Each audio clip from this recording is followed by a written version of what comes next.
2절 한번 보겠습니다. 요나서 2장 1절에서 2절입니다.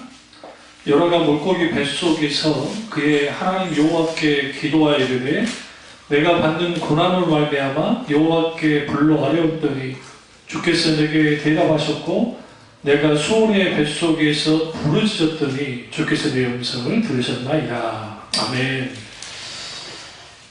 하나님께 항복하는 사람들 이어서 요나를 좀 살펴보도록 하겠습니다. 우리가 성경에서 가장 고집스러운 사람이 누굴까? 구약에서만 찾아보면요, 우리가 너무나 잘 아는 야곱이 으뜸 중에 으뜸이요, 그 못지않은 사람이 요나입니다.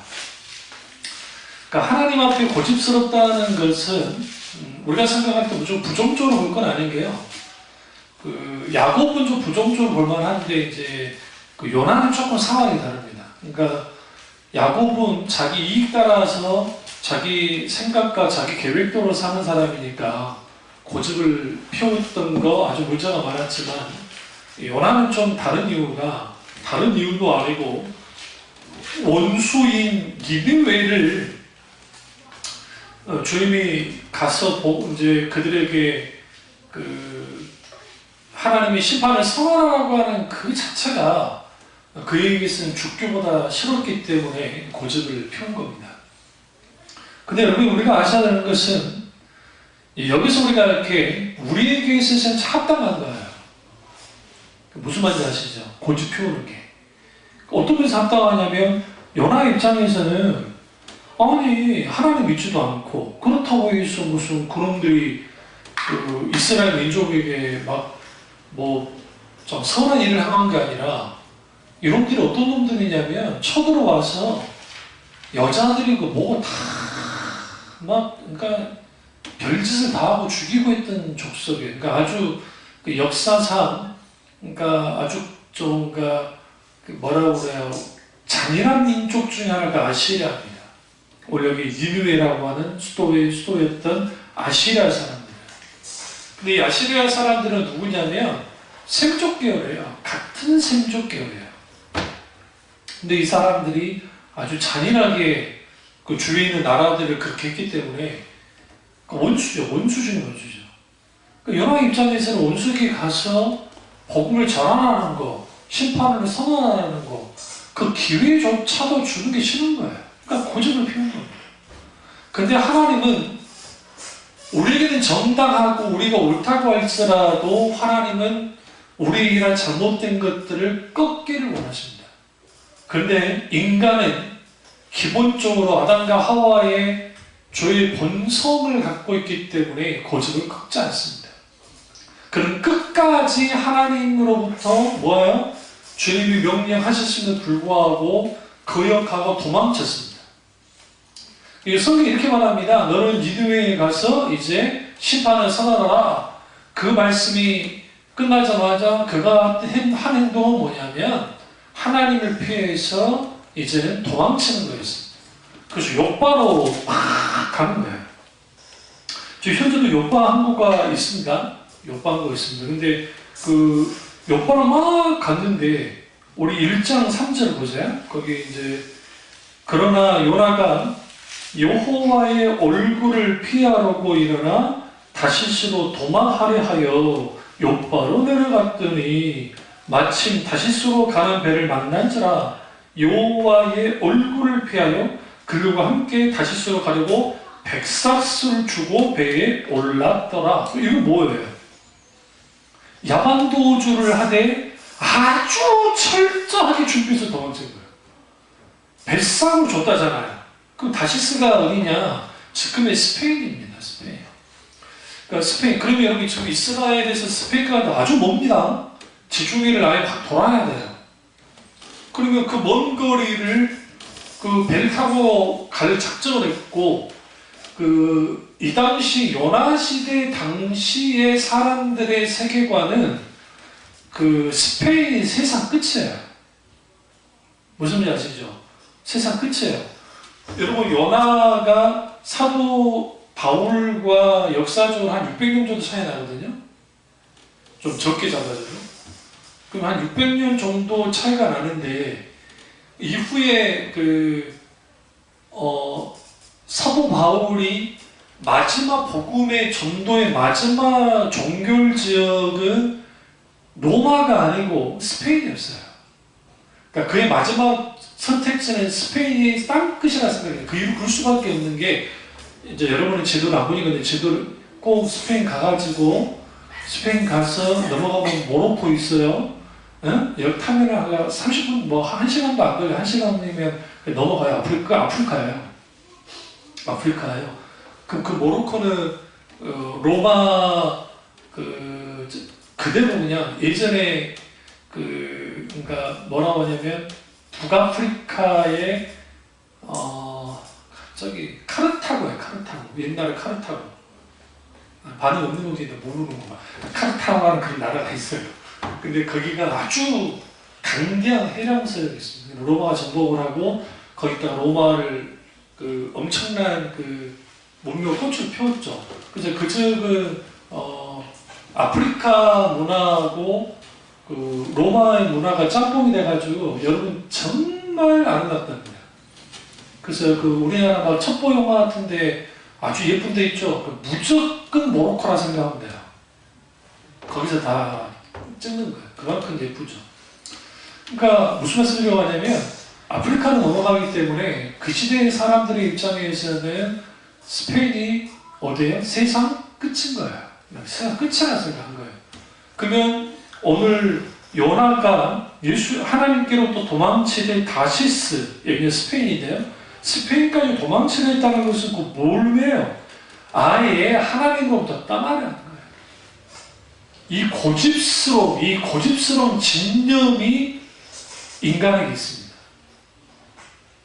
우리 지금 우리 애들 여러분 말 안 듣는다고 말하죠? 네? 근데 우리는 말 잘 듣습니까? 앞에 난소 목사도 말 잘 듣나요, 하나님께? 웃기는 소리 하지 말라 하세요. 우리 집 애들도 봐도 우리 아들은 좀 순해요, 얘가. 우리 좀 군대 가 있는 막내 조카 모습마도 순해요. 우리 아시집안은 저 때까지는 아들들이 싸나와. 나도 싸놨고. 근데 우리 집안에 우리 형 집이나 우리 집이나 이 딸들이나 싸나와요. 진짜로. 그래서 우리 조카 큰애 만만치 않습니다. 안 져요. 절대 안 져요. 그리고 동생을 주먹으로 때려잡는 게 아니라 이걸로 때려잡아버려요. 한마디 말로. 해! 그러고 안 하면 이제 거기 막 제압하는 거죠. 우리 딸도 어쩌면 여기서 한번 던질 때 있죠? 예?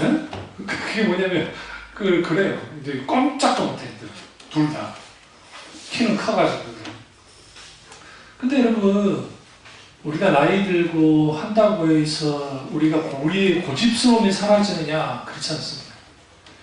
근데 오히려 여러분, 충분히 우리 자녀들 놓고 기도하되 차라리 애들이 마음 여린 게 좋아요. 그러니까 우리 헌이 같은 애들은 마음이 여리기 때문에 저런 아이들은 충분히 은혜 있어요. 오히려 애들도 키워보시고 하지만 좀 독한 애들이 있어요. 독한 애들. 그 애들이 이제 이게 복잡해요. 이런 애들은 잘 쉽지 않습니다. 그리고 과정이기 때문에 막 거기에 막 할 필요는 없고 이제 지혜롭게 할 필요가 있습니다. 근데 지금 저 같은 경우에는 하나님이 우리를 고집을 꺾을 때 나같이 꺾었으면 큰일 났을 거예요. 우리 애들 꺾듯이 하나님 나를 꺾었으면. 근데 지금도 미안한 게 어렸을 때 우리 애들을 너무 좀 심할 정도로 꺾었어요. 요즘 크니까 가까이 안 오잖아요. 아빠가 어려운 거예요. 뭐 고장나잖아요. 내일 나도 울어요. 지가 응급처치하는데 내가 얼마나 웃긴지 몰라. 우리 딸내미가 주로 이제 마이너스 손이니까 이현이 이어서 마이너스 손이 우리 딸이거든요. 뭐라고 했고 못이 빠졌는데 거기다가 여러분 이거 붓같이 생겨가지고 여러분 화장할 때 쓰는 거 있죠. 뭔지는 모르겠어요. 브러시라는가 뭐란가. 그걸 꽂아놨어. 지 엄마는 몰라요. 내가 청소하면서 보고 내가 놀랬지.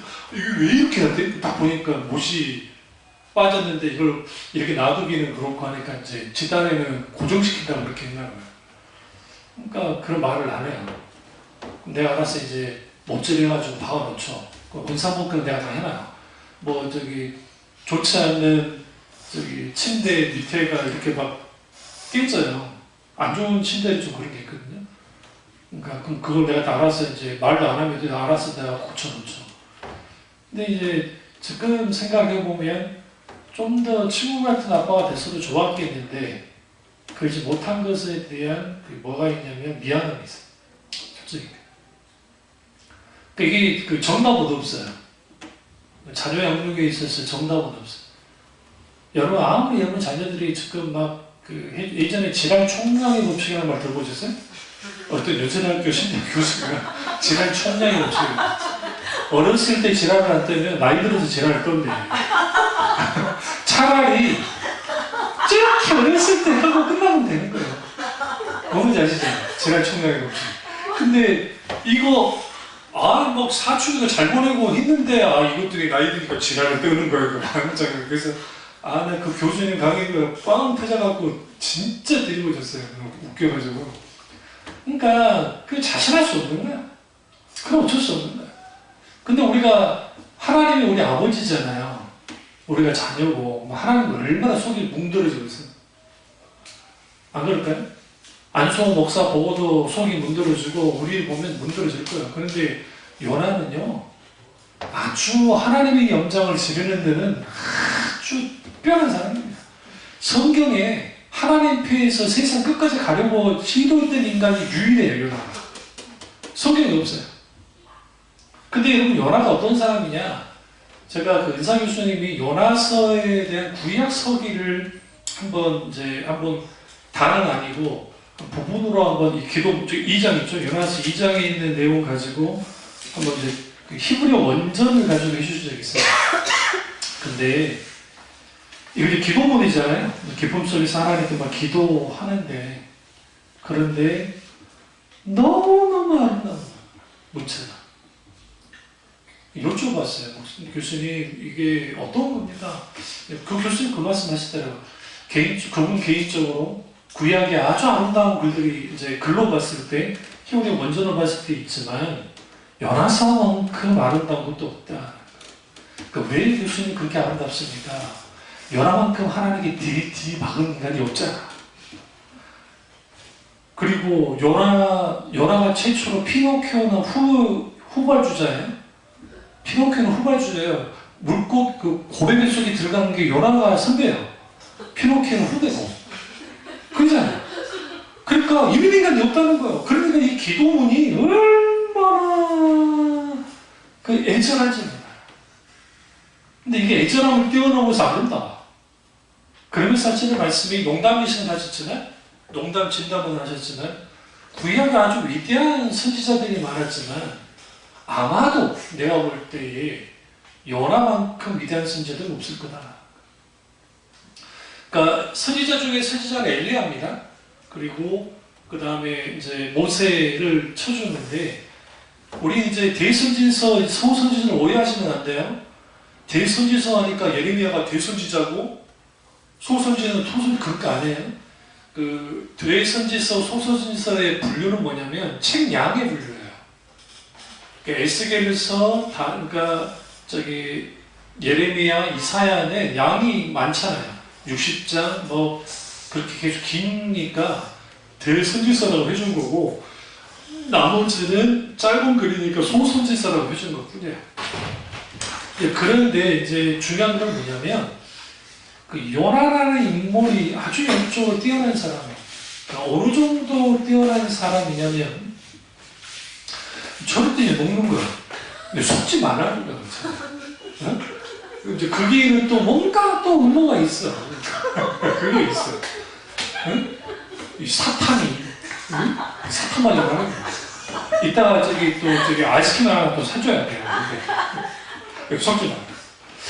그때 그 요나라는 인물이 영적으로 얼마나 민감했으면 이미 알았어요. 그는요. 뭘 알았냐면 하나님이 니느웨를 심판할 생각이 없는 걸 안 거예요. 그러지 않고서는 설명이 안 돼요. 왜냐면 심판 선언하라고 행하여 외쳐라 하잖아요. 내 앞에 상달됐다 1장 2절에 말하죠. 그렇다고 하면 아비떼의 아들 요나는 이미 하나님의 본심은 그들을 용서할 마음을 이미 갖고 있다는 걸 알 수 있어요. 그걸 알아차릴 정도로 역적 민감한 사람입니다. 근데 이런 사람임에도 불구하고 하나님 앞에 고집 피울 수 있어요. 제가 그 말씀 드리려고 하는 거예요. 우리가 아무리 영적으로 깨어있고 영적으로 우리가 막 한다고 할지라도 하나님 앞에 쉽게 항복할 것 같습니까? 항복 안 합니다. 그래서 사도 바울이 우리에게 어떤 교훈을 줬냐면 성경에 사도 바울만큼 하나님 앞에 항복한 사람도 없잖아요. 담배 속에서 끄고 넘어져가지고 아예 그냥 인생이 바뀌어버린 사람임에도 불구하고 사도 바울이 뭐라고 하냐면 나는 죄인 중에 기수고 나는 날마다 죽어. 나는 날마다 죽노라. 왜 날마다 죽여야 됐을까요? 그 스스로가. 언제든지 우리의 본성은 하나님 앞에 항복을 해들지 않는 걸 알아요. 예전에 어떤 심리학 하시는 교수님이 그 말을 하신 게 있는데 아버지들이 언제 억장이 무너지느냐 아들들이 커가지고 이제는 이놈이 쉽게 내 여기를 잡을 때래. 여기를 잡으면 아버지 왜 이러고 잡는 거야. 근데 문제가 있어. 이놈이 나보다 힘이 더 센 거야. 이 자식이 있는데 잡았는데 더 세. 이제는 잘못하면 내가 맞겠구나 할 때 무너지는 억장이 무너지는데 이제는 이제 내가 어떻게 할 수도 없겠구나. 좀 이제 농담이긴 합니다만은 그게 여러분 우리가 하나님과의 관계에서 탁 잡아놓고 하나님 손을 잡아놓고 하나님 왜 이러세요? 미켈란젤로의 천지창조에서 하나님과 아담을 이렇게 그려놓은 거 있잖아요. 이렇게 손을 삐쳤는데 이게 우리의 모습이에요. 그림이 잘 되게 하셔서 와이파이존에서 미켈란젤로 천지창조하면 그게 나와요. 이게 땀이 나오는데 이 재밌는 게 뭐냐면 하나님은 손을 막 있는 그대로 뻗어요. 막 힘들게. 이 뻗고 있어요. 근데 달랑말랑하잖아요. 근데 이 아담 이 자식이 어떻게 하고 있냐면 이러고 있어요. 이것만 하면 다예요. 근데 이러고 있어요. 이 미켈란젤로가 얼마나 대단한 사람인 줄 아세요? 인간의 타락한 본성이 그래요. 미켈란젤로라는 그 젤로는 그걸 이름 까먹었는데 보나첼리인가 있어요. 김남준 목사님도 그거를 책으로 썼는데 그 사람이 카톨릭 신부이긴 하지만 거의 개혁교회에 가까운 설교를 했던 사람입니다. 후에 화형당해서 죽었는데요. 근데 그 사람의 영향을 강력하게 받았어요. 그러니까 미켈란젤로라는 인물이 카톨릭에 있었지만 그 신앙의 상당 부분이 개신교적입니다. 사실. 그래서 원래 시스티나 성당의 성당 벽화는 원래 12지자 그리라는 거예요. 근데 싫다고 그랬어요. 난 내 마음대로 그렇게 했다고. 근데 그려놓은 게 뭐예요? 천지창조하고 최후 심판을 그려놨다. 진짜 리얼합니다. 왜 그런지 아세요? 그 사람이 계속 심판에 대해서 선언했거든요. 그 영향을 받은 거예요. 강력하게. 그러니까 그런 의미에서 우리가 아담이 타락하고 난 다음에 우리는 하나님은 쭉 뻗어서 우리에게 오려하고 우리는 늘 항상 손을 이렇게 하고 있어요. 내 손만 해도 하나님께 항복할 수 있으면 항복하려 들지 않는 거예요. 이게 저와 여러분의 모습이에요. 여러분 불리하면 그러죠. 나는 우리 부모한테 안 그랬어. 애들한테 그러죠. 뭐 안 그래 안 그래. 똑같아. 진짜요. 저도 제랄 총량법칙 한 거예요. 어렸을 때 우리 형이 유난스러워서 그때는 제랄을 안 떨었는데 사춘기 이후에 내가 좀 제랄을 떨었거든. 그렇다고 사고치진 않았지만 아주 까탈스럽게 보였거든. 내가 지금 생각해보면. 그래서 형한테 맞기도 하고. 근데 생각해보면 그때 당시가 집에 안 좋은 상태였고 사춘기였던 거예요. 지금 생각해보면. 사춘기. 그러한 일들이 있죠. 그러면 영적으로 아무리 민감하고 뛰어나도 하나님 앞에 항복하는 것은 별개의 것이다 라는 걸 알 수 있는 것은 우리 그래서 이런 부분에 있어서 항복은 곧 연습이다 라고 할 수 있어요. 그러니까 왜 그러냐면 우리는 우리의 삶 속에서 하나님께 항복하는 것을 배워야 돼요. 우리 아들이 이제 지금 원초 쓰고 대화를 하려고 하는데요. 어떤 부분에 있어서는 인터뷰를 주의를 하는 경우가 있어요. 근데 얘가 알아서 그 부분을 안 한다고. 왜 줄 아세요? 안 모를 걸 아니까. 우리 잠실에 목사님도 딸내미가 논술이 주일에 2개 아주 가고 싶어 했던 대학이었는데 논술이 주일날 꼈다고요. 안 보냈어요. 그게 무슨 우리 신앙이 극단적으로 있기 때문에가 아니고 설사 그 논술 시험 보고 뭐 면접 간다고 해서 붙는 건 아니지만 자동적으로 붙는 건 아니지만 적어도 뭘 가르치려고 하냐면 하나님을 위해서 손해보는 것을 가르쳐요. 우리 딸내미가 알바를 하더니 11조를 들어. 용돈 받을 때는 11조를 너무 쉽게 들이던 애가 11조가 떨리는 거예요. 이 자식이 어떻게 하냐. 계산기로 또 돌아가면서 11조를 10원도 줄 수 없다. 10원도 더 가면 안 된다. 아, 나 웃겨가지고 그만큼 빵 터져버렸어. 빵 터져버렸어. 오히려 헌금 우리 사기야 잘해요. 헌금 우리 사기야 잘해요. 몰라, 이 자식도 알바를 해가지고 하는 방을 봐야 돼. 알바에서 11조 하는 걸 많이 한 내가 이제 그때 그 얘기를 하겠지. 근데 그거 쉽지 않아요. 근데 어릴 때부터 하나님 앞에 뭐 11조이든 뭐 예배 드리는 것이든 뭐 어떤 것이든 내가 손해보는 것을 가르치기 시작할 때 그게 자연스럽게 하나님 앞에 기꺼이 항복하는 사람으로서 빚어져야 돼요. 오늘날의 교인들이 어떻게 이제 만들어졌냐면 스칸달리조마이 말씀에 있어서 걸려 넘어진 요소들을 다 빼버리다 보니까 하나님께 항복한다는 의식조차도 없어요. 항복해야 된다는 거죠. 그냥 하나님 믿으면 되는 거예요. 믿고 그냥 내가 교회생활 잘하면 그냥 천국 간다라는 정도로 하나님을 믿어요. 이걸 조금 더 신학적으로 이제 풀으면 하나님 앞에 치료해야 될 대가 치료입니다. 대가 치료. 어떤 대가 치료이 있냐면 헤런 브레이크하는 목사님 책 가운데 하나님을 경험하는 삶이라는 책, 성경 공부 교조도 있고 책도 있거든요. 근데 거기에 왜 있다? 오늘날에 많은 사람들이 하나님을 경험하는 삶을 살지 못하느냐. 그 이유는 뭐냐면 첫째는 조종하지 않기 때문이고, 그러니까 하나님께로 조종해야 되죠. 근데 왜 조종을 하려 하지 않느냐? 그 이면에는 대가 치를 게 너무 많기 때문이다. 내가 하나님 앞에 조종하려면 대가를 치러야 돼요. 내가 좋아했던 거 도래해야 되잖아요. 그런데 그 대가 치르면 안 되는 거예요. 겁나는 거예요. 근데 이제 이 부분을 저는 아니고 조노의 목사님도 마찬가지지만 우리가 하나님 앞에 트랜스포메이션 전환해야 되는데 전환하지 않는 사람의 그 대가 추름과 전환함으로 인해서 있게 되는 대가 추름의 소위 말하는 총 무게감, 그리고 우리를 힘들게 하는 게 어느 게 더 클까라고 봤을 때 사람들이 착각하는 게 내가 대가 치르지 않고 있으면 별 문제 없을 거라 생각하는데 거기로부터 오는 하나님과의 거리감, 단절감, 하나님의 입장이 사라진 이 대가 치는 더 크다는 거예요. 그런데 사람들이 그것이 크다고 생각하지 않는 그 오류 속에 빠져요. 착각의 오류. 이 대가 치름이 아주 어렵고 힘든 것이다라는 것을 집어넣어주는 거예요. 원수를 계속 그렇게 만들어요. 그래서 우리가 하나님의 길을 잘 떠나지 않고 하나님과 친밀한 교제를 나누는 사람일수록 하나님을 향해서 대가 치르는 게 생각보다 쉬워요. 그래서 예수님이 내 짐을 지라, 내 짐은 가벼우니 라고 말하죠. 그 짐이 가볍다는 거예요. 근데 주님과의 이런 관계가 되지 않으면 그 짐이 무거워요.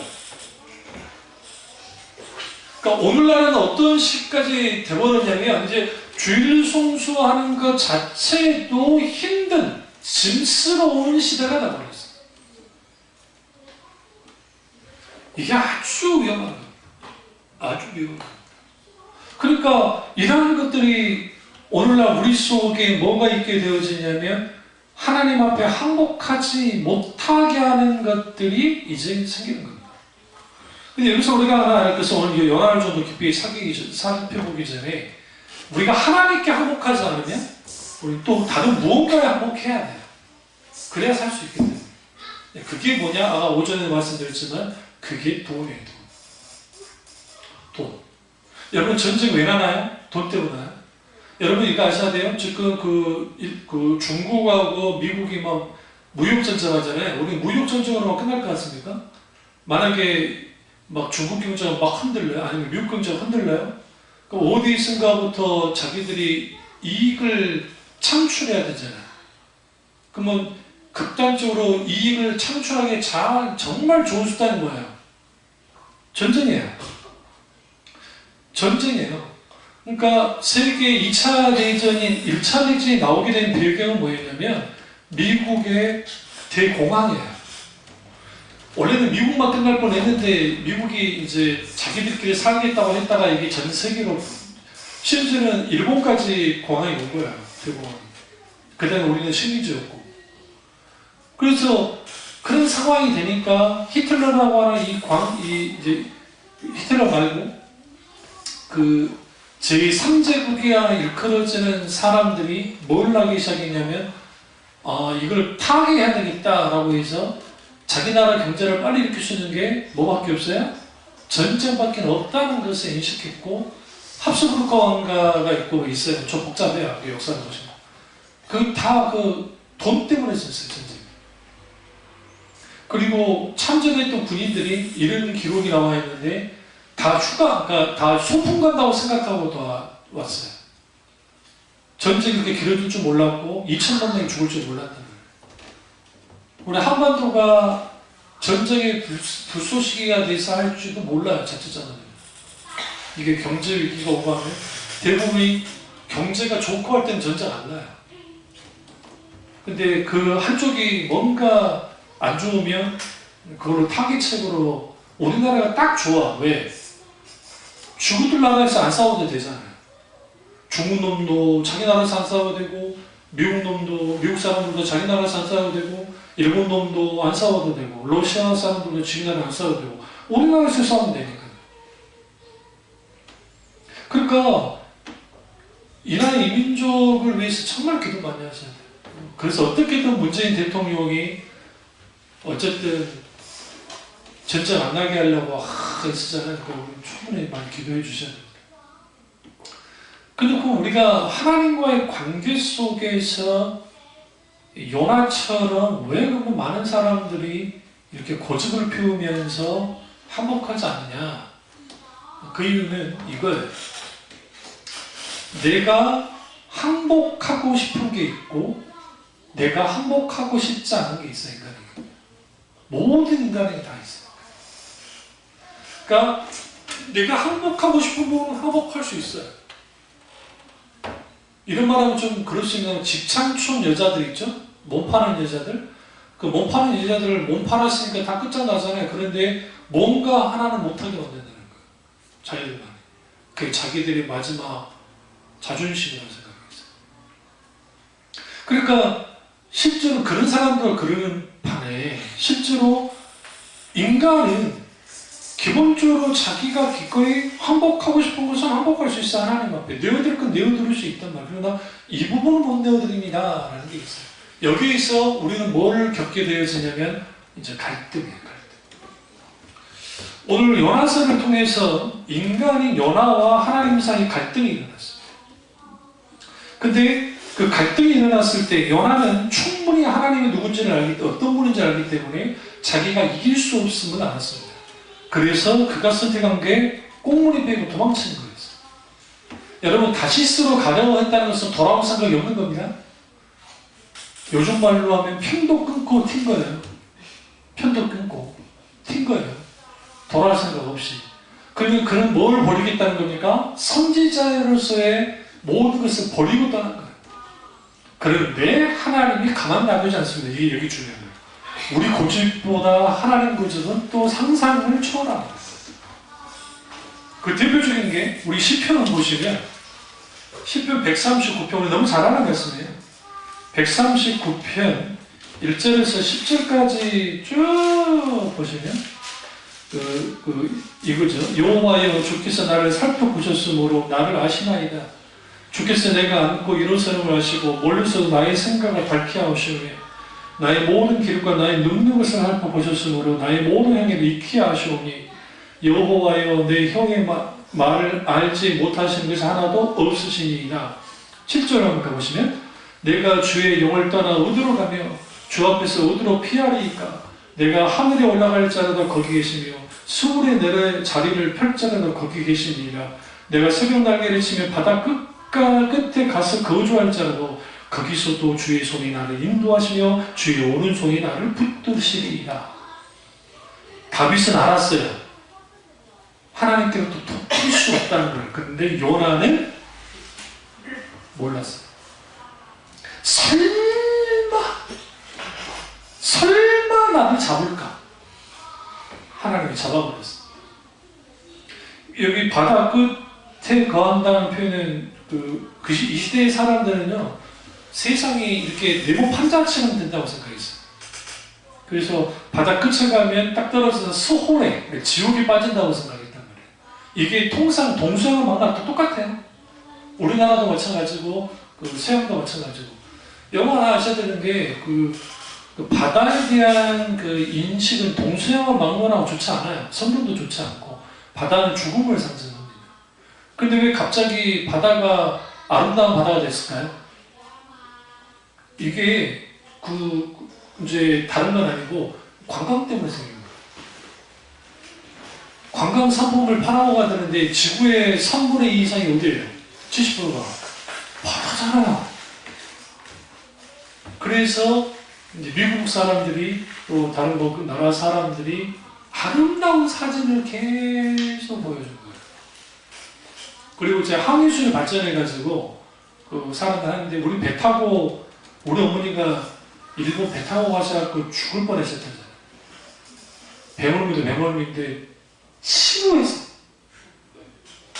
뭐 하려고 부산에서 광주에서 버스 타고 부산까지 가서 부산에서 뭐 한다고 거기까지. 그럴 거면 우리 같은 그냥 비행기 타고 가겠네. 어차피 돈 덜 들 거야, 내 생각에. 돈 아끼겠다 그랬대요. 교회차로 거기를 끌고 갔어. 그 타고 갔더니 더 결정적인 문제 아세요? 똑같대, 우리나라. 글자만 틀리고 똑같대. 아이고, 그런데를 못 알아간대. 성지순례에 가셔가지고 우리 어머니 얼마나 목소리가 밝았는데 아주 새로운 나라, 필리핀도 가고 가셨지만 아주 완전 다른 나라를 가니까 아주 좋아하셨거든요. 근데 그런 것처럼 우리가 바다는 아주 사납고 죽음을 부르는 곳인데 바다 끝에 가서 거주할지라도 성경은 뭐라고 그래요? 하나님이 나를 붙드신다. 이미 여러분은 예수 믿고 구원받았기 때문에 하나님께 붙들려가지고 도망칠 데가 없어요. 근데 요나는 자기가 할 수 있는 한 다 있어요. 도망칠 짓을. 그게 위대함이에요. 고집의 위대함. 우리 그런 고집의 위대함들을 갖고 있어요. 각기. 항복하지 않고 고집을 펴면서 도망쳤습니다. 결과는 뭐냐? 이제 2장에서 잘 나타납니다. 물고기 뱃속에 들어간 거예요.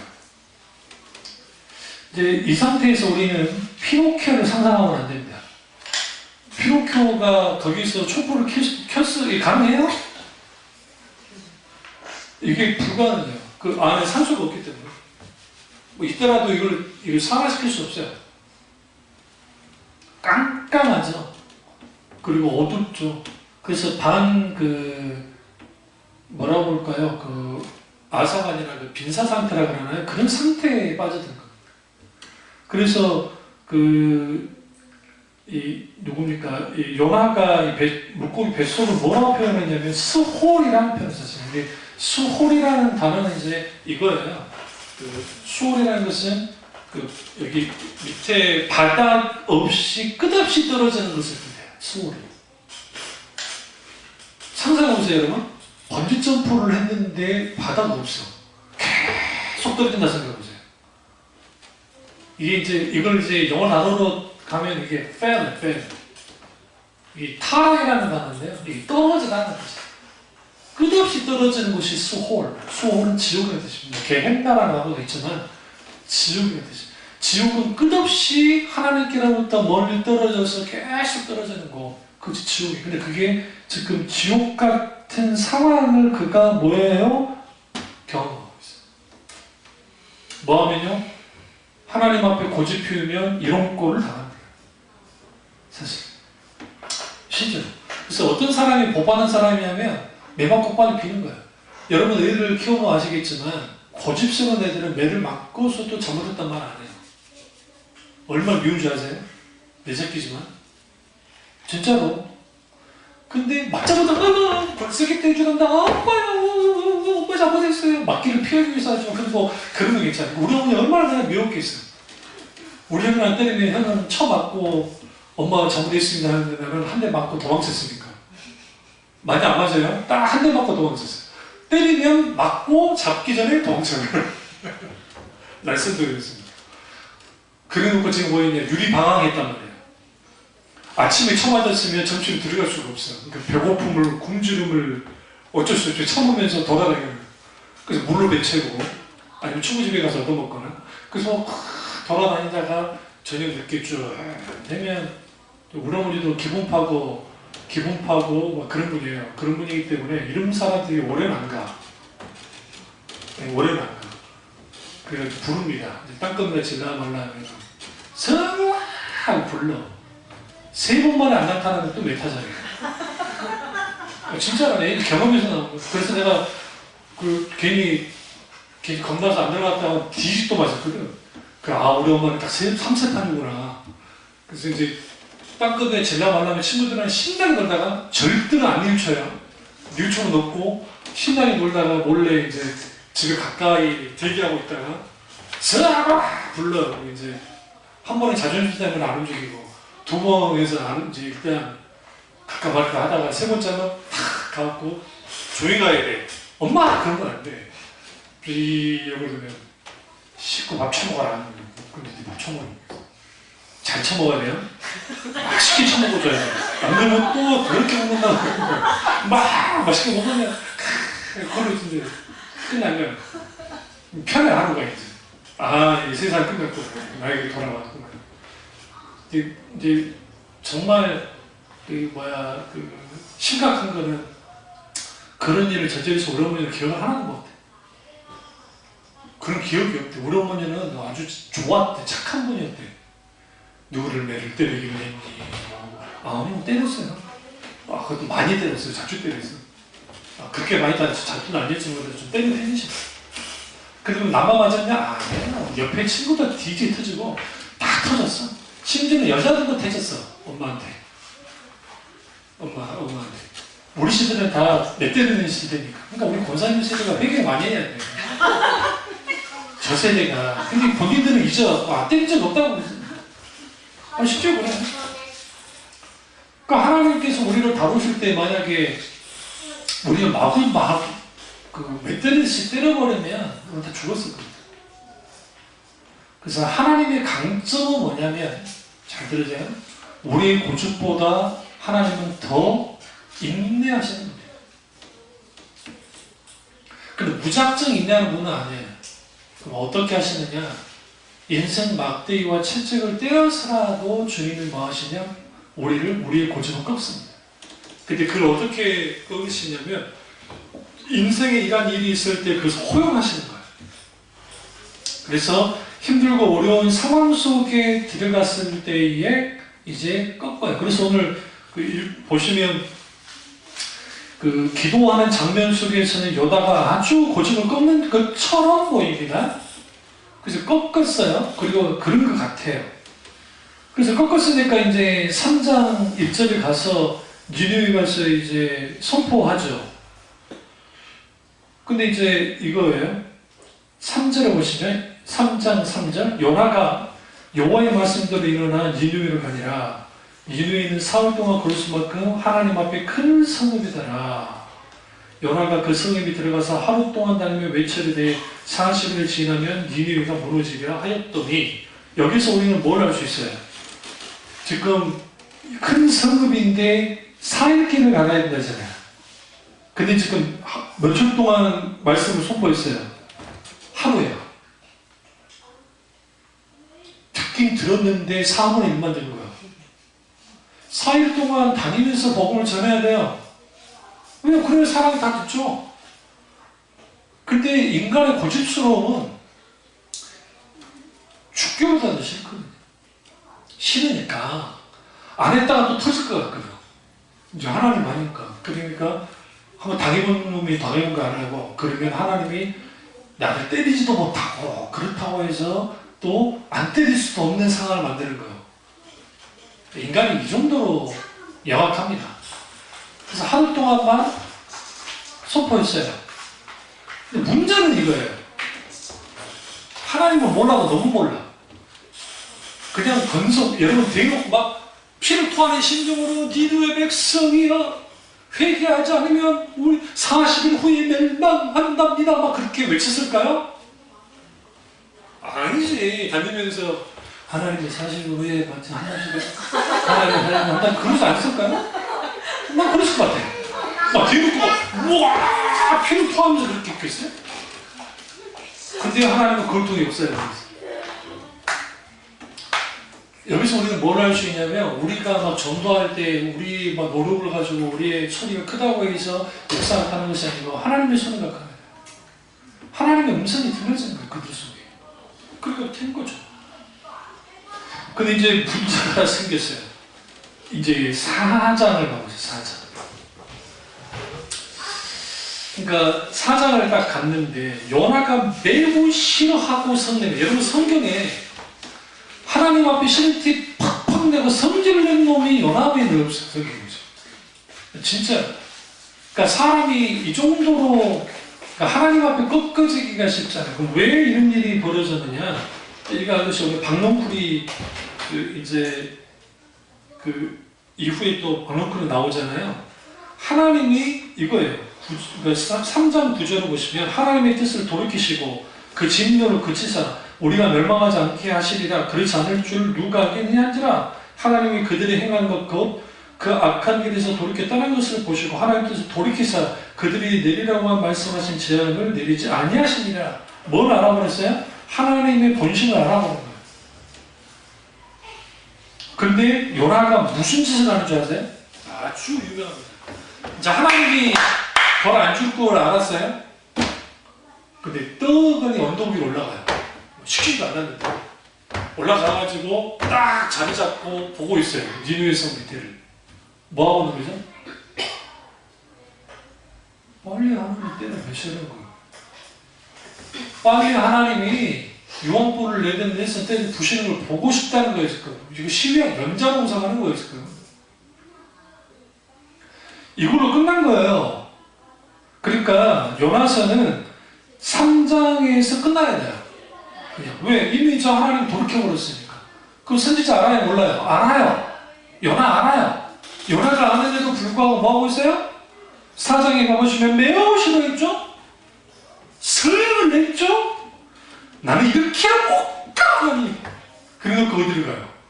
올라가요. 성읍의 동쪽에 앉아요. 5절에 보시면 이 왜 동쪽에 앉냐면 그 하나님의 방향이 동쪽이야. 그러니까 굳이 따지면 하나님의 방향이라는 건 없지만 주로 하나님이 동쪽으로 오신단 말이에요.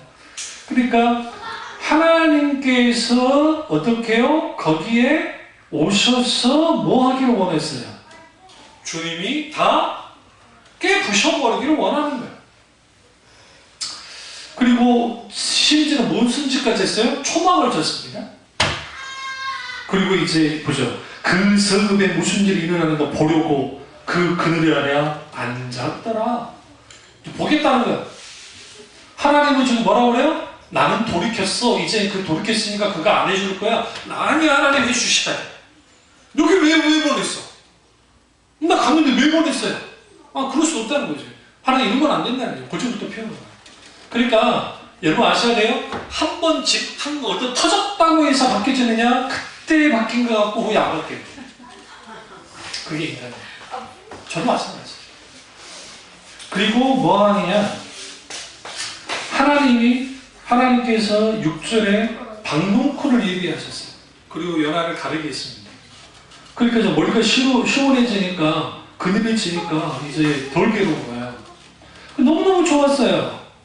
근데 하나님이 뭘 또 예배해요? 벌레를 예배해요. 재밌는 표현입니다. 박농쿨을 예배했고, 그 다음에 벌레를 예배했어요. 그리고 이튿날에 새벽에 갉아먹힌 거예요. 해가 떴어요. 여러분, 뜨거운 동풍을 지금 동쪽에 던져가지고 동쪽으로 하나님이 역사할 줄 알았는데 하나님이 동풍을 불어가지고 그것도 뜨거운 바람을 불어가지고 혼미하게 만듭니다. 그래서 뭐라 합니까? 죽기를 구하려니 사는 것보다 주는 것이 내게 나으리이다 하니라. 나 죽었다는 거예요 지금. 그러니까 하나님이 뭐라고 합니까? 10절에 여호와께서 이르시되 내가 수고도 아니하고 제비도 아니하고 하룻밤 났다가 하룻밤에 말라버린 이 박농쿨을 아꼈거든. 하물며 이 큰 성전 니느웨는 좌우를 분별하지 못한 자가 12만 명이요 가축도 많이 있나니 내가 어찌 아끼지 아니하겠느냐 하시니라 하고 끝나버려요. 근데 문제는 이게 미완성으로 끝난 거예요. 이 미완성 교향곡이 아주 유명하잖아요. 그 베토벤도 그렇고 미완성 교향곡 완성 다 못하고 죽은 거예요. 근데 그게 더 가치가 있어요. 왜 그러냐면 왜 그럴까요? 이미 완성된 곡은 우리가 다 아니까. 그런데 미완성 곡은 그래서 이제 어쩌다 한 번씩 그 해외 토픽에 그 베토벤이 습작이었던 이게 아마 미완성 교향곡의 곡이 아닐까 막 그런 게 어쩌다 나오고 있는 게 좀 가짜 뉴스인 경우가 많고. 근데 그 히브리 문학 안에서 이 미완성은 아주 큰 의미를 갖고 있어요. 그러니까 많은 목사님들이 이거 이렇게 하고 끝내버리는데 그러면 안 되고 신학적으로 봤을 때는 이 미완성이야말로 하나님의 분명한 뜻을 보여주고 그럼 우리 이런 질문이 생기잖아요. 그렇다면 요나는 어땠을까? 1번 객관식으로 1번 한 번 성질은 안 변한다. 늘 쭉 그냥 성질 피웠다. 2번 개과천선에서 달라졌다. 3번 하나님의 뜻에 순응하며 이제 살아가기 시작했다. 한꺼번에 개과천선은 안 했겠죠. 그러나 순응했어요. 많은 학자들이 하나님의 뜻에 순응하는 것을 봅니다. 네. 왜 그럴까요? 하나님의 본심을 알기 때문에. 그리고 98년이 지나고 난 다음에 이제 요나로부터 거의 한 100년이 지나고 난 다음에 니느웨가 멸망합니다. 근데 그 하나님이 말씀하신 명령 그대로 멸망합니다. 똑같이.